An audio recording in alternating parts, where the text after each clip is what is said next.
Hey everybody, this is my 125 gallon native tank, and I didn't have a lot of time to get anything done in the fish room today, so we're going to do a simple feeding video. I did sort of an impromptu feeding video on this tank the other day. I was just having a look at it, and I just wanted to demonstrate how aggressively these fish feed, so I threw a few krill in there. But I started by putting my fingers in there and watching the fish come up and bite my fingers.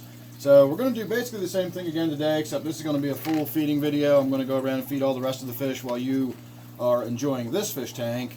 And we're going to start by waggling my fingers in the tank and just seeing the reaction I get. And then we'll go from there. Actually, you know what? I think I'm just going to throw some krill straight in, and you'll get to see their reaction just right off the bat without me tricking them, because whenever I stick my fingers in there first, they tend to shy away for a few minutes because they think, you know, I'm going to stick my fingers in there again. So let's see what happens when we throw some krill right in there.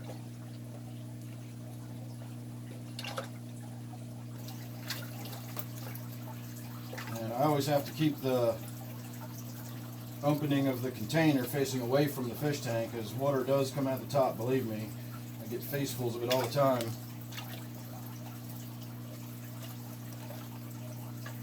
I try to throw it in various spots. When they're all swarming down at one end, I try to throw some towards the other. I also try to break it up and crumble it a little bit, so some big pieces go in, some smaller pieces, and it gets around in the water column a little bit. I do have fish on the bottom that tend to feed on algae and stuff, but they also need meatier food than just the algae wafers getting to the bottom. So I like to make sure some of the krill and even the flake food, when I put the flake food in, I make sure some of it always gets to the bottom. So that ought to be enough for the krill. Now I'm going to throw some algae wafers in there.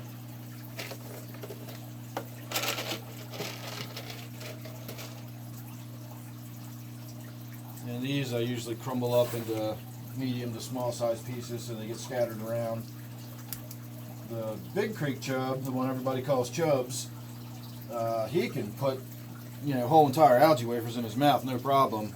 So it's getting more and more difficult for me to even get algae wafers onto the bottom. I kind of have to almost distract the fish at one end of the tank, or make sure they've just had a whole lot of krill thrown in there, and then I can throw some algae wafers in and they'll actually get to the bottom.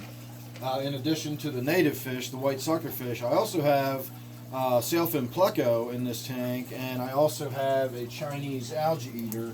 And Chinese algae eater can be pretty aggressive, especially if he's not getting enough food. So I always make sure I put plenty of algae wafers in there so that the Chinese algae eater doesn't bother my other fish. So that's probably going to be about the extent of what we're going to see activity-wise. The food's pretty much gone, but I'm going to let the camera roll for a few more minutes while I go around the rest of the room and throw some food in for everybody. And who knows, that crayfish might still be in there. I don't believe that crayfish is in there any longer. I haven't seen it in, I don't know, a couple of weeks at least. But it had been that long, you know, prior to me seeing it the last time, and then suddenly there it was. So it could still be in there. I haven't seen any bits and pieces of it. I haven't seen any broken chunks. I haven't seen any legs, or, you know, the torn carapace or shell or anything lying around. So it's entirely possible that it's still in there. It's just really good at hiding, which is, you know, the only reason it's still in there. If it wasn't really good at hiding, it would be dead a long time ago.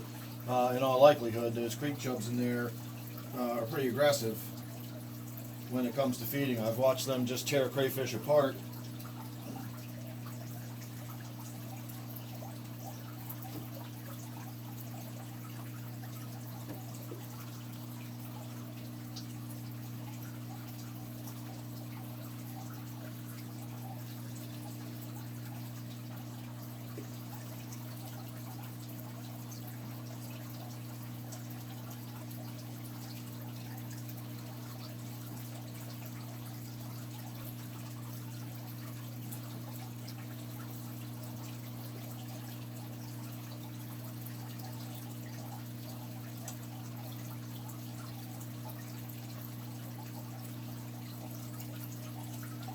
So I will be shooting the video updating my waterfall tank here in the near future.